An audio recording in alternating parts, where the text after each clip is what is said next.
we're at our city location today. We're going to get your chicken drunk. That's what we're here to do. We have some beer that we're going to use for a drunken chicken.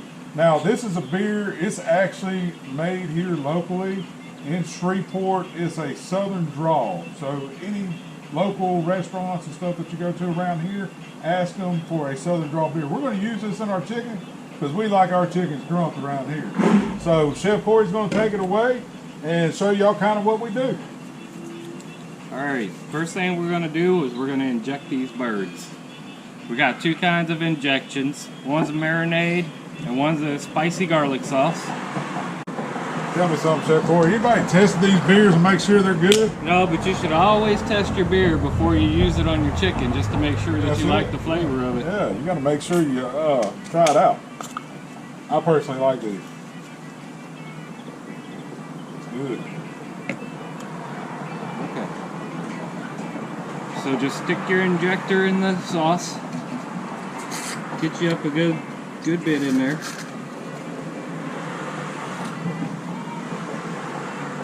Get all the air out of it. Then you just start in the breast area and work your way around the chicken.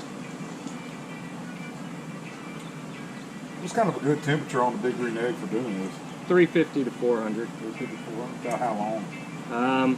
It's 15 to 20 minutes per pound. We've got 5.5 pound birds, so it'll be an hour and a half to 2 hours. Okay, so we've got it injected. Now we're going to oil it up, and that just gives it a really nice color at the end of it. That oil just kind of helps brown it makes it really brown and really pretty. And I use an extra virgin olive oil, but you can use a regular oil. And you can probably even spray it with Pam if that's all you got. Now folks, if you have any questions on things that you're cooking, you're certainly more than welcome to come up here and talk to Chef Corey yourself. You can contact him. What do we have your email at now? Chef Corey at tubbshardware.com. Or you can visit us on tubbshardware.com. There's a section in there where you can email us any questions that you have, or Facebook, Instagram. What else are we looking at now? All right, now we're getting ready to season up the outside of the bird. Slap your mama. Cajun blast, garlic pepper seasoning, that's it.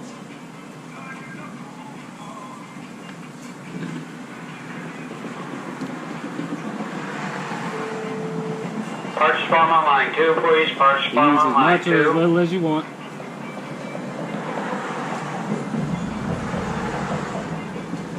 Get some inside.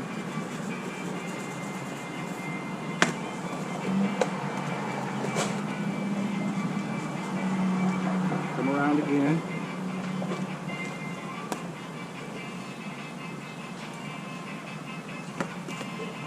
Alright, so now we're ready to pour the beer. We got two styles here of drunken chicken cooker. One is a bowl. Got a little hole in it where you pour your beer and set your chicken on it.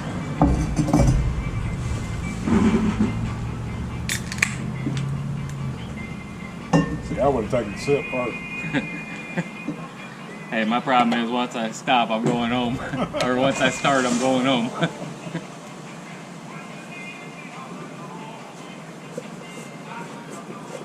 So is it better to have a full beer, would you say?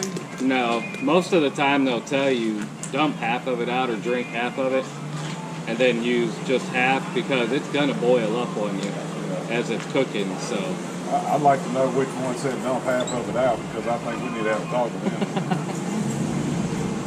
Before the guy that says drink half of it. I think that guy knew what he was talking about.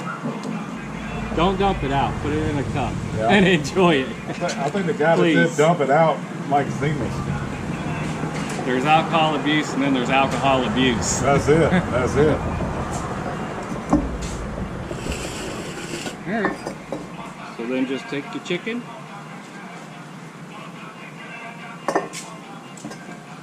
And they just sit right on there.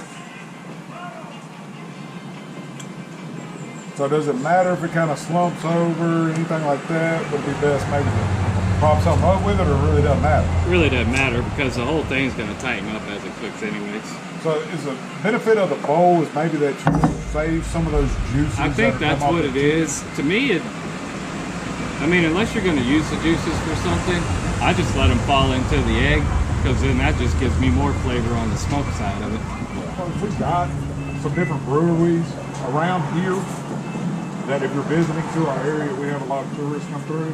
There's different crafting places over here. We have Flying Heart right down the road from us in the East Bank District. We really like going there. There's a guy in there, he has one drink that he makes up, and he calls it a blonde named Amber. That's my favorite there. And believe me, honey, there's not a blonde named Amber on that, it's just a beer.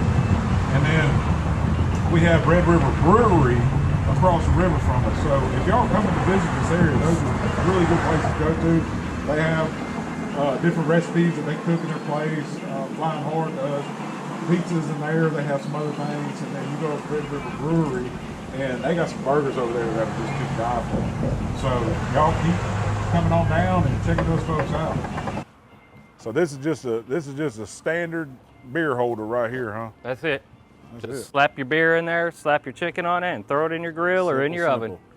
If you want to use a pan to set this in to catch the juices, go right ahead. There you go. All right, we're ready to put them on. There we go.